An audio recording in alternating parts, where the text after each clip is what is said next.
Welcome to the podcast, everyone. I'm here with Anne Connelly, a frequent guest of this podcast, and we've decided for this episode, to talk about decentralization versus centralization, specifically related to DAOs. So, Anne, thanks for coming onto the podcast.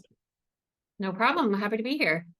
So I kind of broadly talked through and said, hey, we're talking about decentralization versus decentralization. But one of the specific areas that I've always had an interest in, and I know you're an expert in, is DAOs. So can you explain to our audience what a DAO is and what's the value in this ever-changing dynamic ecosystem that we live in? So a DAO is just a decentralized autonomous organization. And essentially, if you think about working in small groups, is pretty easy to take everybody's opinions into account and to make decisions together. But as groups start to grow and get bigger, you have maybe a community association, it starts to become difficult to actually navigate within those groups. And so we end up doing things like hiring representatives or a board of directors, and they make decisions on our behalf. And we have to trust them to do good things with those choices and with the money that they've been assigned to actually execute these activities. But once you start to get, even larger and larger groups, this becomes even more problematic because suddenly you're trying to trust people that maybe you've never met, you don't know a whole lot about, and it becomes extremely challenging. And the voice of the people at the bottom of that group doesn't necessarily get heard in the right way.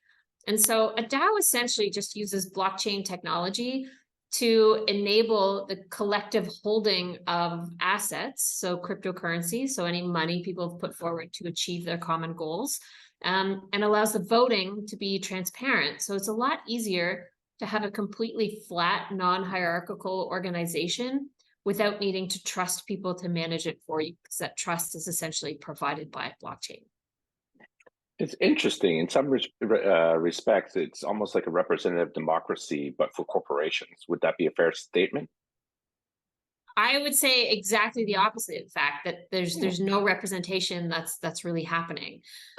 So if you think about it, like if you imagine the 99% protests that happened in 2011, I think. So they had no leadership. There was no structure. There was no one who was really driving the force behind all of these people. And so when the media wanted to talk to someone, there was no one to talk to. And when they said, hey, what are your goals? They didn't really have goals. And so it was really difficult for any change to actually come from this enormous movement that was happening. But if these folks had been able to organize into a DAO, they could have, put proposals together that said, hey, I think these should be our goals, discuss them, vote on them, have that vote be transparent and agreed upon, and then have any funds that people wanted to commit towards the cause be collectively held. And the release of those funds might be triggered only once a vote has happened on a particular proposal. And so it essentially would have enabled this large group of people to achieve more together without needing that representation that we commonly see in most governance structures.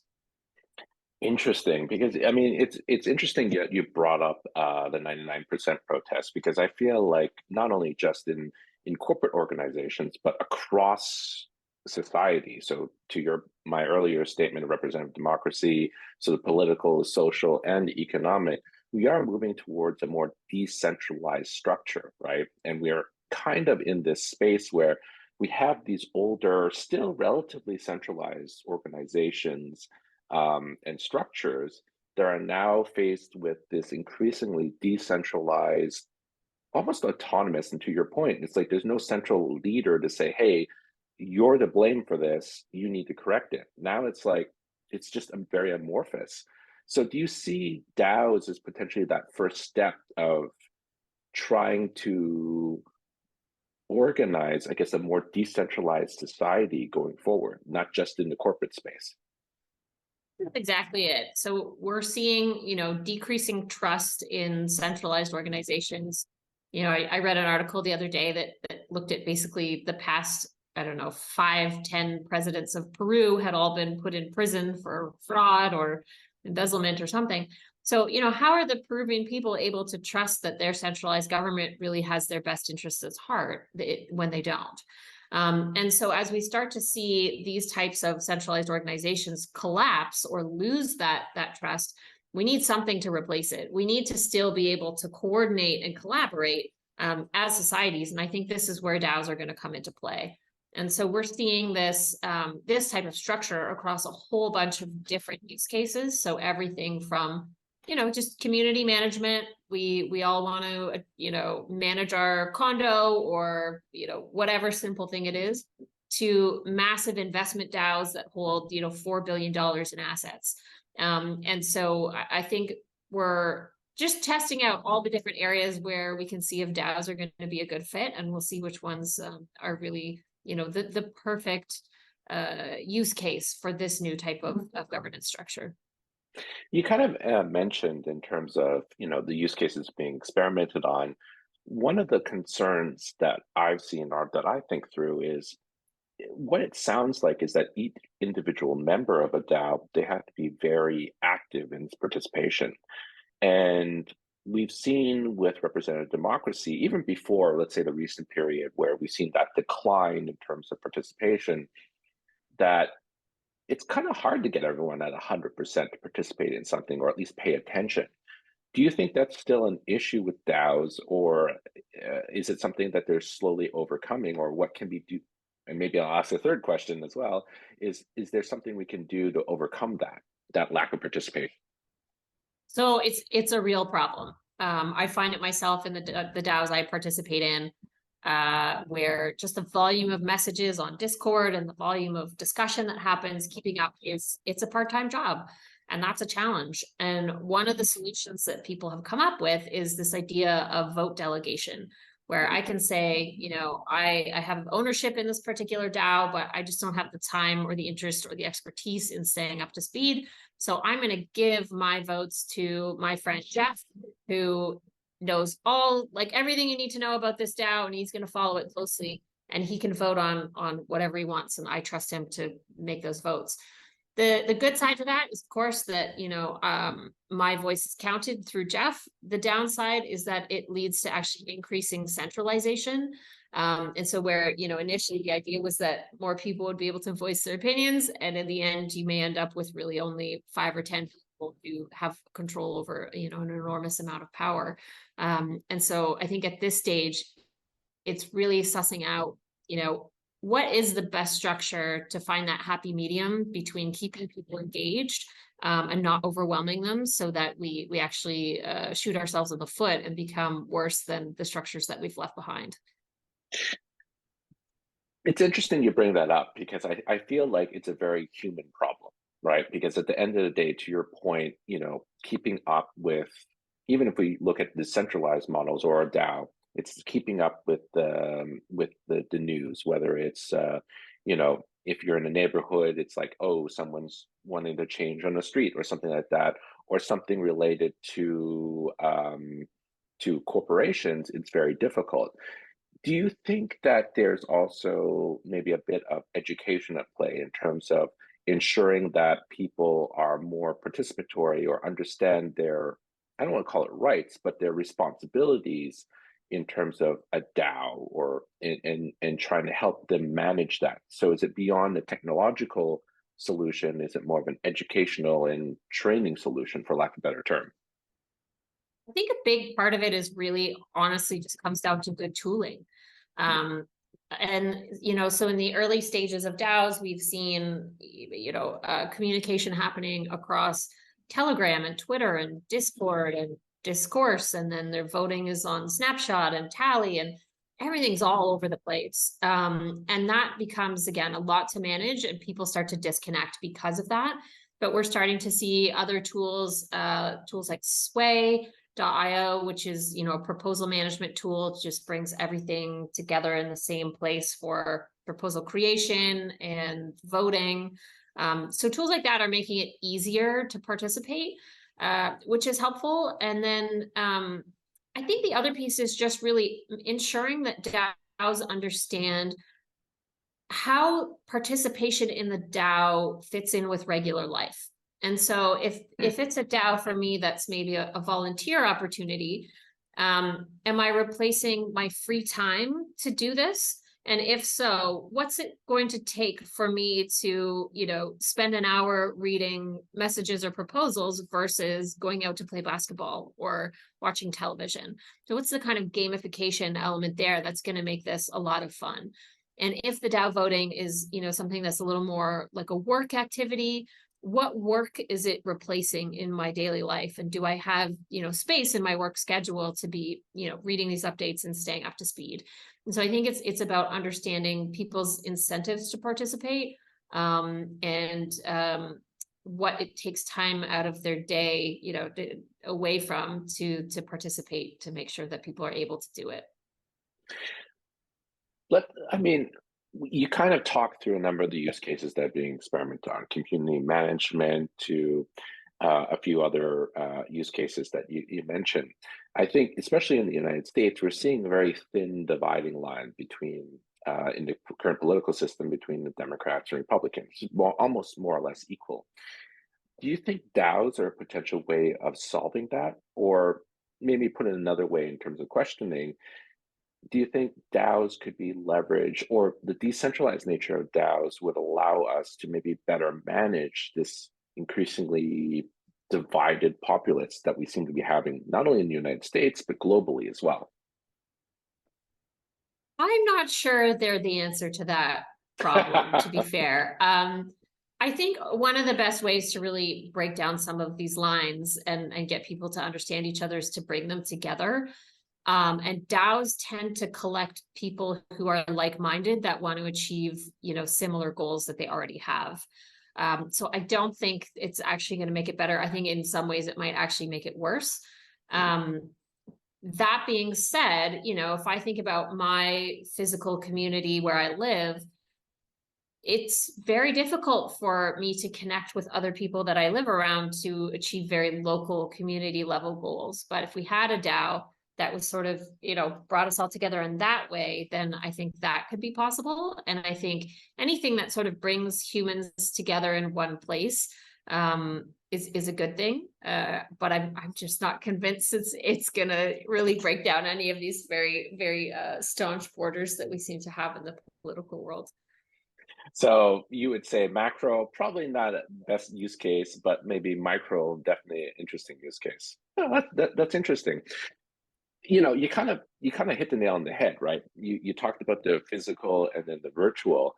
Would you say that a DAO would be, I mean, for lack of a better term, a better, or at least in a better initial version of the metaverse? And what I mean by that is, it's like, forget the virtual reality, augmented reality, but it's actually a valid use case to what you were saying earlier, bringing people who may, because of, work-life balance, other responsibilities, can't physically get together, but a DAO can bring them together and build that virtual community that I think a lot of the metaverse creators have been looking at.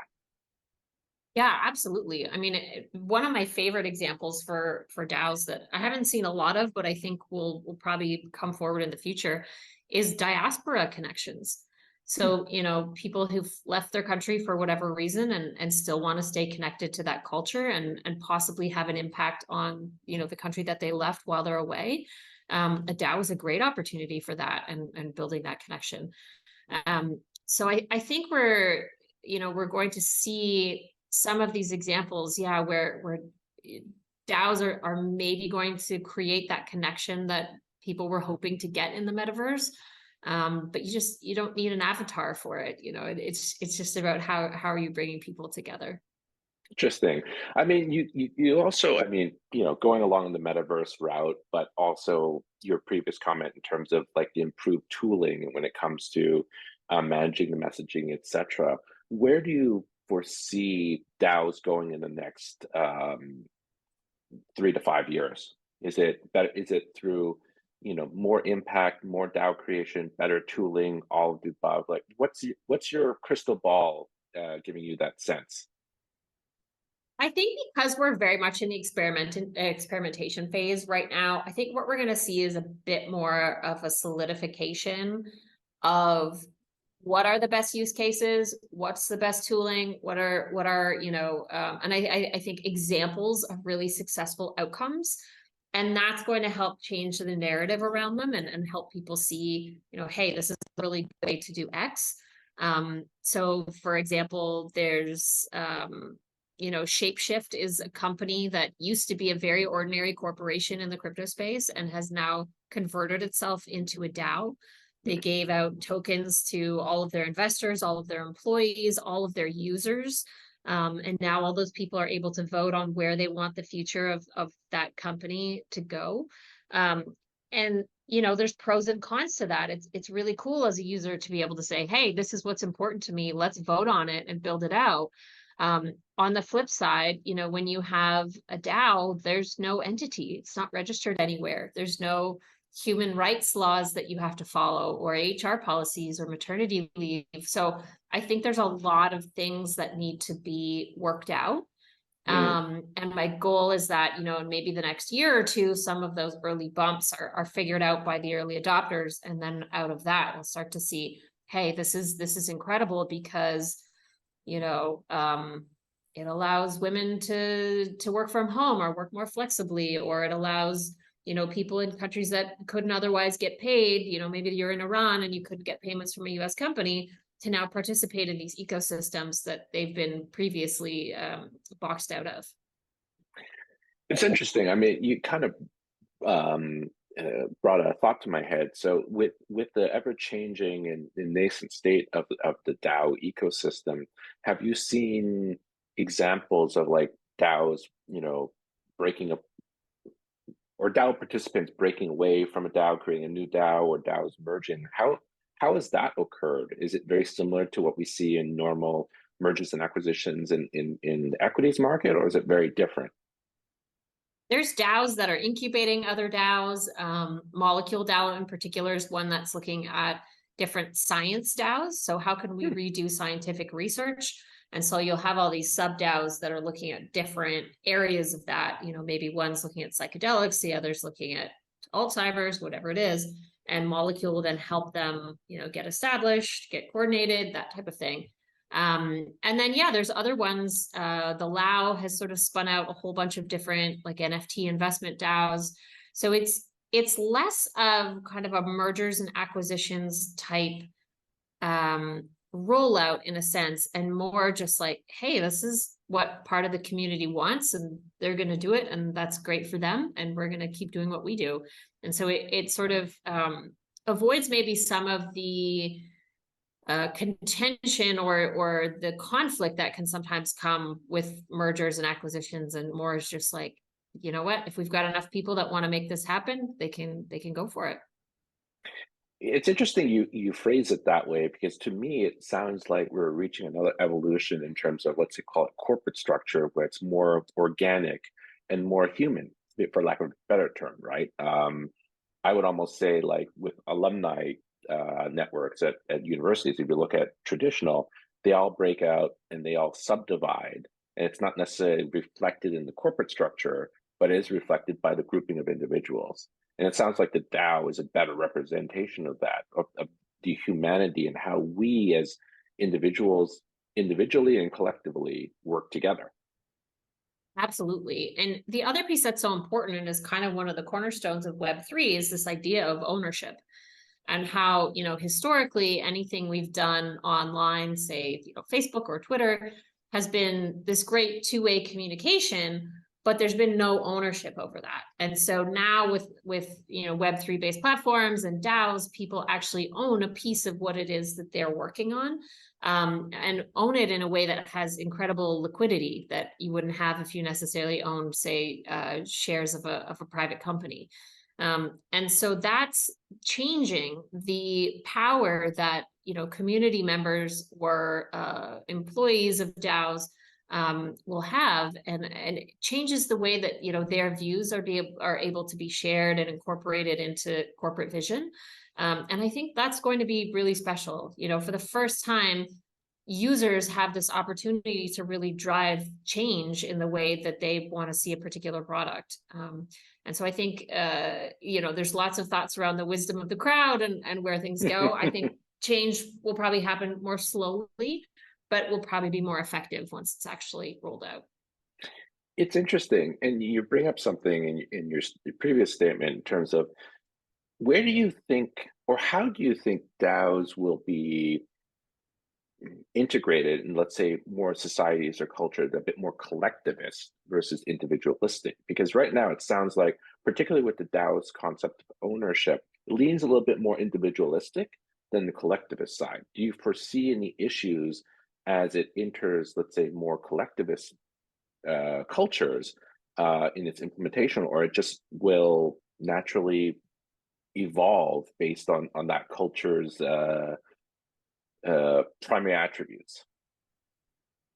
The beauty for me is I feel like it brings both of those together and Hmm. incentivizes both sides of that coin. Where, let's say I'm super individualistic. I don't really want to do anything unless there's some kind of incentive involved. Well, here I can join a DAO. I have this token. I'm incentivized to create value as the DAO because then the token value will go up. I can sell it. I can make money. We can achieve our outcomes. Whereas the more collectivist person will say, well, yeah, I've got this token. That's great. But it's really this platform and the transparency that it brings that allows us all to come together and collaborate to achieve our goals. And so I think in a way that I've never seen really anywhere else, you get this beautiful mix of what's good for you is good for me, and will actually enable us to use society's talents together as a collective to create individual gains. Yeah, you kind of partially addressed, I guess, one of the questions in my back of my head, which is what is the value for an individual participating in a DAO? And it really depends on them. One could be very, let's call it capitalistic, and it's like, I need the value of the DAO to increase because I'm going to sell it off, make some money, and go do other things. Other could be, hey, this is a collectivist platform that represents my ideals. So it sounds like it's a much better platform to, again, harness humanity in some respects. I'm overusing the term, but it really does sound like a better system. One of the things I really like about it is, from an employment perspective, people can still have full-time jobs working for the DAO. You'd get hired as an engineer or a communications manager. It's just that, you're reporting into a massive collective of people, and what their wants and desires are. But then similarly, if you don't have time for a full-time job, you can do bounties. They'll say, hey, we've got this micro project that needs done. Who can do it? Payments quick and easy because it's all in crypto. And so the flexibility of the nature of work is something that we don't see in a traditional corporate setting because it's just not financially feasible, or it doesn't work with the mindset that most corporations have around what does work look like. And that can even extend to what are the regulations around work. And I think, when we look at some laws, either they're, encoded in national law or they're in sort of union contracts where they say, well, each shift has to be 4 hours. Not everybody has the ability to do a 4-hour shift. If you're a mom, you're watching your kids, you've got an hour, once they go to bed, this is an opportunity for you to have work that fits your schedule. And so I think there's something really important there that corporations can actually learn from the DAOs on about how to make work-life balance better for employees. Yeah, it's an interesting question and statement that you bring up, because I find increasingly I've been talking to a lot of people about the structured, let's call it the structured way of work, 9 to 5, really doesn't fit everyone. And increasingly it fits a smaller and smaller portion of society. So 100% agree with you on that. I think the final question I have is, I'm sure a lot of our listeners are wondering, it's like, what would you say they need to do to get involved potentially or learn about DAOs? This is one of the really nice things about DAOs is anybody can join, and a lot of them anyway. There's a lot of public DAOs where it's super easy to just join. You can watch what's going on, see how it works, and then as you become more comfortable, you can increase your participation and what you're doing. And so I think step number one, you gotta get a crypto wallet, get some Ethereum in it. That's where most of the DAOs are. So I'd recommend a MetaMask wallet. And then, just honestly participate through trial and error, see how it goes. And we'd love to have you as part of the community. Excellent.